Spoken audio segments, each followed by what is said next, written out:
ეს კალენდარი ხელში რომ მიჭირავს, არის ინსტრუმენტი, რომელიც ადამიანების ცხოვრებას ნამდვილად შეცვლის უკეთესობისკენ.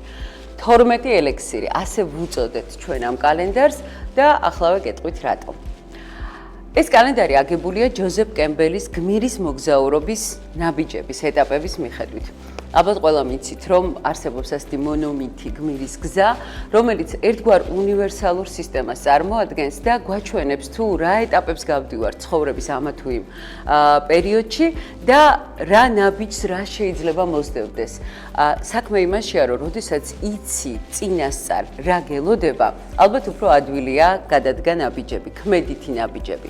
და რაც მთავარია, ამ კალენდრის საშუალებით თქვენ მიიღებთ 12 ინსტრუმენტს, 12 ტექნიკას იმისათვის, რომ თქვენი ცხოვრების სხვადასხვა ეტაპზე გამოწვევებს გაუმკლავდეთ უფრო მარტივად და იცოდეთ, როგორ შეიძლება გადალახოთ ის წინაღობები, რომელიც არც თუ ისე ცოტაა ჩვენი ცხოვრების გზაზე. მაშ ასე დავიწყებ. იანვარი და ჩვენი გმირის პირველი ეტაპი. ეს არის ჩვეული ცხოვრება. ალბათ თითოეულ თქვენგანს გიფიქრიათ იმაზე, რომ რაღაცნაირად რუტინად იქცა ჩვენი ცხოვრება, ხო? ყოველდღიურად ვდგებით, მივდივართ სამსახურში, მოვდივართ სახლში, არ ვიცი, მივირთმევთ, რაღაცას ვაკეთებთ, მაგრამ თითქოს ყველაფერი ჩვეულებრივია და აი ამ ჩვეულებრივ ცხოვრებაში რაღაც სიახლე ყოველთვის გვინდა. გვინდა, მაგრამ არ გამოგვდის კომფორტის ზონიდან გამოსვლა. ამიტომ პირველ თვეს ჩვენ ძალიან საინტერესო, ესე ვთქვათ, სამუშაოს გთავაზობთ. აქ მნიშვნელოვანია შეჩერდე. ჩვენ ხო ყოველთვის გვეუბნებიან იმოქმედე, იმოძრავე, მიდი, არა. რაღაც მომენტში უნდა შეჩერდე. უნდა შეჩერდე და დახედო შენს ცხოვრებას და აი აქ იანვრის თვეში ჩაშენებულია ეგრეთ წოდებული ცხოვრების ბორბალი. რას ნიშნავს ეს? ნახეთ, გაანალიზეთ თქვენი ცხოვრების ყველა ის სფერო, რისგანაც თქვენი ყოველდღიურობა შედგება. მაგალითად, ოჯახი, სამსახური, კარიერა, ფინანსები, ჯანმრთელობა, ჰობი, მეგობრები, დასვენება, მოგზაურობა. გაანალიზეთ ყველაფერი, რაც თქვენს ირგვლივ არის და დაუსვით თქვენ თავს სამი მნიშვნელოვანი კითხვა. რა მომწონს, რას გავაუმჯობესებდი და რას შევცვლიდი. აი, ამის შემდეგ მოდის უკვე შემდეგი ეტაპი და ეს გახლავთ უკვე მოწოდება ცვლილებისკენ. არ ვიცი, თქვენ როგორ, მაგრამ მე ძალიან ხშირად შემომსვლია ფიქრი, რომ რაღაც უნდა გავაკეთო. რაღაც იდეა გამიჩნდა, რაღაც მიზანი გამიჩნდა, რაღაც, არ ვიცი, რაღაცა უცებ გამოფხიზლება მემართება და აი ამ პერიოდში ძალიან რთულია მიიღო ეს იდეა, ეს მიზანი, ეს ქმედებისკენ ბიძგი, იმიტომ რომ უამრავი რაღაც ხდება ჩვენს ირგვლივ და იმ კომფორტში დარჩენა გაცილებით ადვილია, ვიდრე გამოვიდე აქედან და ჩემი გადაწყვეტილება რეალურად სისრულეში მოვიყვანო. აი ამიტომ თებერვალში ჩვენ შემოგთავაზეთ ძალიან საინტერესო სისტემა, რომელსაც ქვია გადაწყვეტილების კვადრატი. ეგრეთ წოდებული დეკარტის კვადრატი და რას ნიშნავს ეს? ნახეთ, მე გადავწყვიტე რაღაც გავაკეთო და არ ვიცი ეს სწორია თუ არა. ამიტომ გთავაზობთ სისტემას, სადაც უნდა შეავსოთ კვადრატები შემდეგი პრინციპით. რა მოხდება თუ ამას გავაკეთებ? რა არ მოხდება თუ კი ამას გავაკეთებ? რა მოხდება თუ კი ამას არ გავაკეთებ და რა არ მოხდება თუ კი ამას არ გავაკეთებ? ანუ ეს არის მთელი სამუშაო, რომელიც არ ვიცი, შეიძლება ერთი თვის განმავლობაში მარტო ამ კვადრატზე მოგიწიოთ მუშაობა, მაგრამ იცოდეთ, რომ გადაწყვეტილება, რომელიც თქვენ გინდათ, რომ სისრულეში მოიყვანოთ, აუცილებლად იმსახურებს ასეთ სამუშაოს, რადგან უკვე გარანტირებულად გეცოდინებათ, არის თუ არა ეს მიზანი, რომლისკენაც უნდა გადადგათ ნაბიჯები.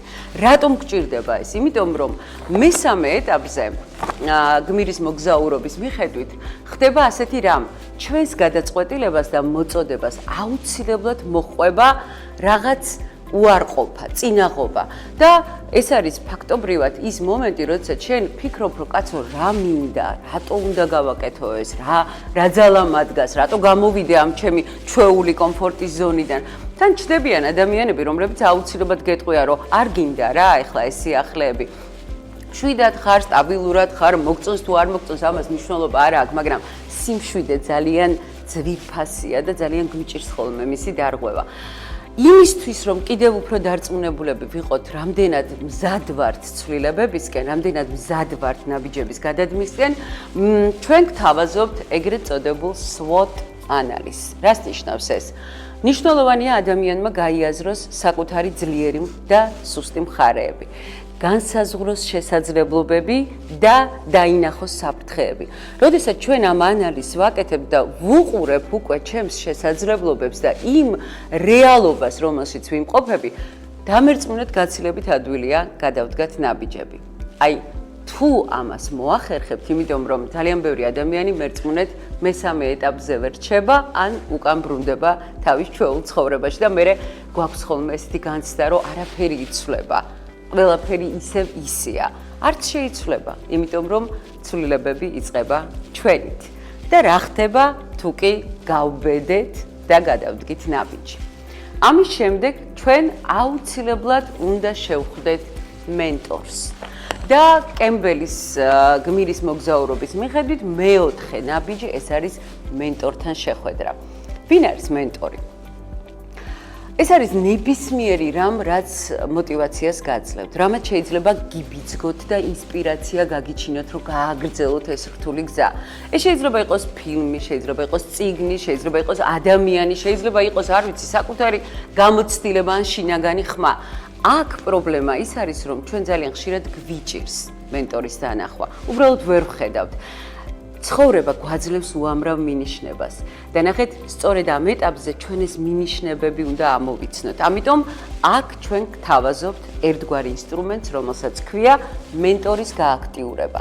როგორც გარე მენტორის და იმ ადამიანების, რომლებსაც შეიძლება რჩევა ვკითხოთ, შეიძლება რაღაც ახმარება ვთხოვოთ, ასევე შიდა ინტუიცია, შენი გამოცდილება, შენი გულის თქმა, როგორც გვაქვს არაჩვეულებრივად, ხო, ქართულ ენაში, მოვუსმინოთ გულის თქმა. ერთი სიტყვით, აქ ამ გვერდზე მოთავსებულია ის ინსტრუმენტი, რომელიც დაგეხმარებათ, რომ იპოვოთ მენტორი და შეიქმნათ კიდევ უფრო მეტი мотиваცია. რატომ? იმიტომ რომ ამის მერე მოდის მეხუთე ეტაპი და ეს არის უკვე ზღურბლის გადალახვა. რას ნიშნავს ზღურბლის გადალახვა? ნახეთ, როდესაც მე რაღაც ახალს ვიწყებ, ჩემ ცხოვრებაში რაღაც ცვლილებას ვგეგმავ, მე უკვე ამ ეტაპზე უკან დასახევი გზა არ მაქვს. არ ვიცი, ჩავაბარე ინსტიტუტში, დავიწყე რაღაც ახალი შესწავლა, ვიღაცას ვუთხარი მიყვარხარო, ან პირიქით არ მიყვარხარო, ან რაღაცა ისეთი რამ გავაკეთე, არ ვიცი, სესხი ავიღე, იმიტომ რომ რემონტი მინდა, არ აქვს მნიშვნელობა. ერთი სიტყვით ამ სწორედ აი ამ ეტაპზე მეხუთე ნაბიჯზე მე უკვე ვიღებ ისეთ გადაწყვეტილებებს და ვდგამ ისეთ ნაბიჯებს, რომელსაც შევყავარ ამ წუთას მოცემულ მომენტში შეუცნობელ სამყაროში.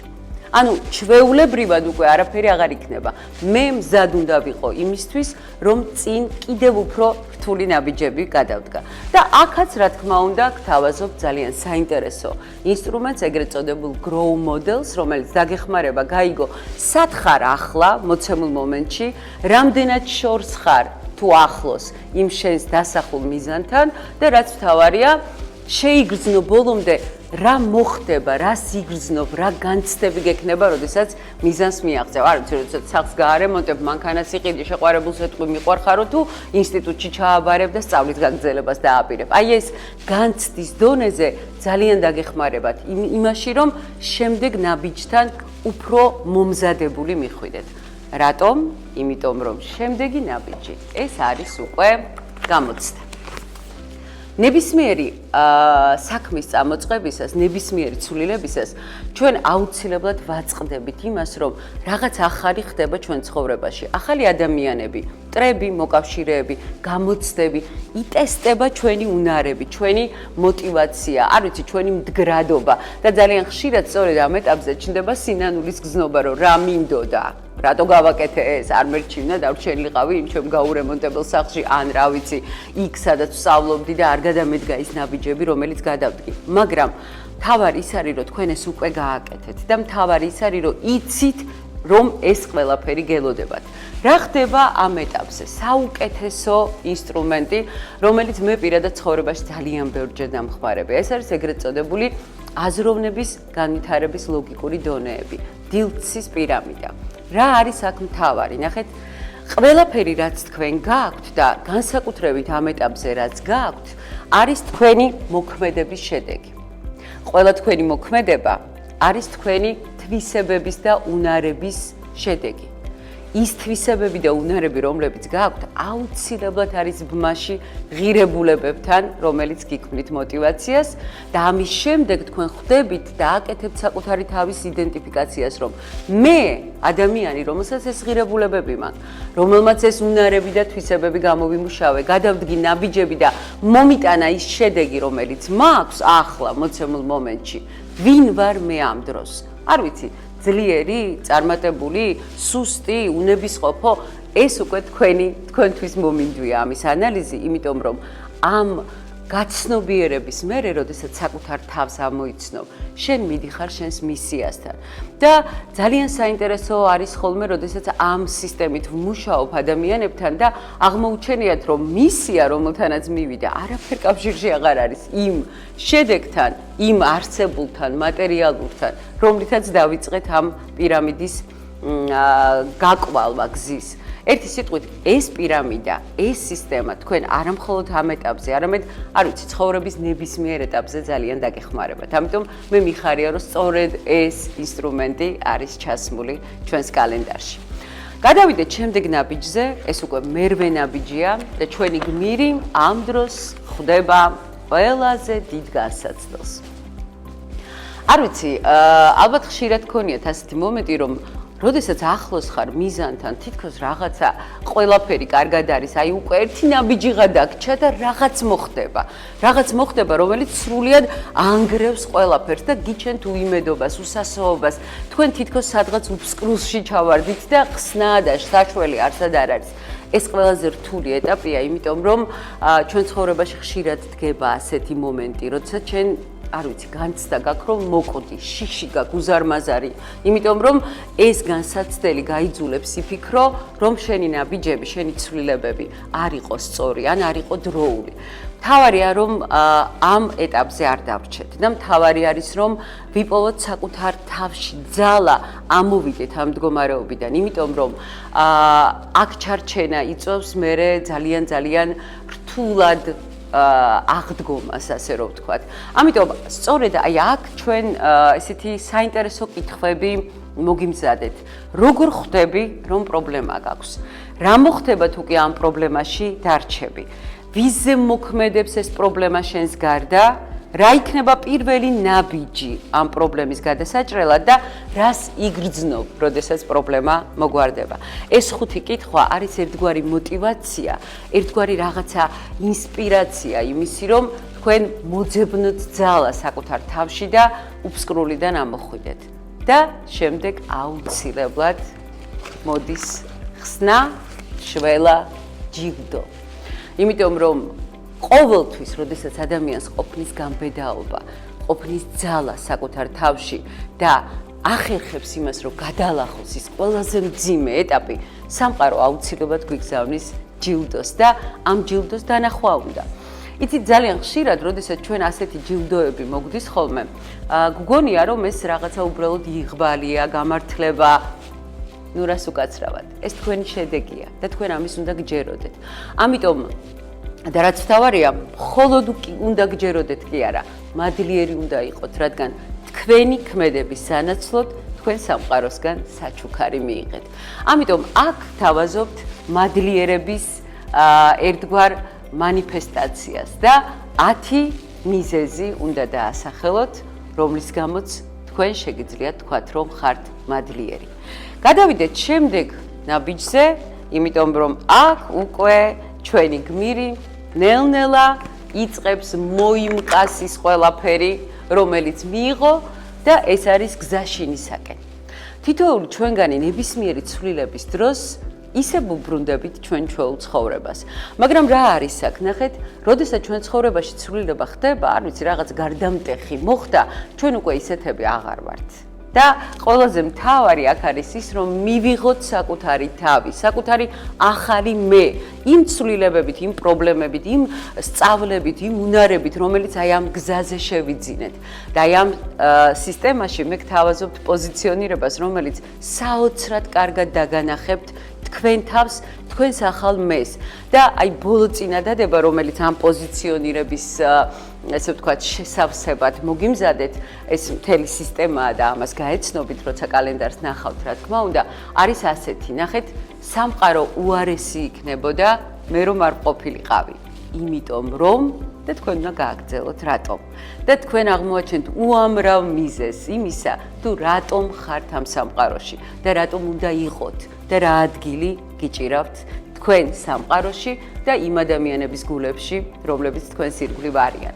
შემდეგი ეტაპი მე-11 ნაბიჯი. ეს არის უკვე ძალიან მნიშვნელოვანი ნაბიჯი, რომელსაც ქვია აღდგომა ტრანსფორმაცია.